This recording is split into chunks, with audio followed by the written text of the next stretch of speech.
Hello everyone, this is part 2 video. Part 1-এ তোমরা দেখে নাও আন্তর্জাতিক যে সদর দপ্তরগুলো, আর এটি পার্ট 2 আন্তর্জাতিক সদর দপ্তরগুলোর মধ্যে এশীয় ইউনিয়নের ব্যাংকের সদর দপ্তর কোথায় অবস্থিত? ম্যানিলা। ইসলামী উন্নয়নের ব্যাংকের সদর দপ্তর কোন শহরে অবস্থিত? জেদ্দাতে।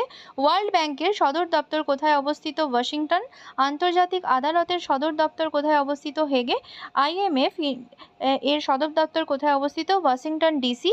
ব্রিটেনের প্রশাসনিক সদর দপ্তরকে বলা হয় তাকে হোয়াইট হল।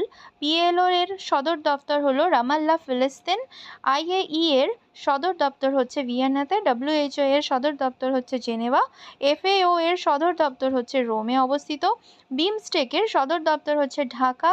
সিরডাপ এর সদর দপ্তর হচ্ছে ঢাকা। NAM এর সদর দপ্তর কোথায় অবস্থিত? এটি হচ্ছে সদর দপ্তর বিহীন। ঠিক আছে, পার্ট 3 ভিডিও পরবর্তী ভিডিওতে আছে, তোমরা পরবর্তী ভিডিওটি দেখে নাও।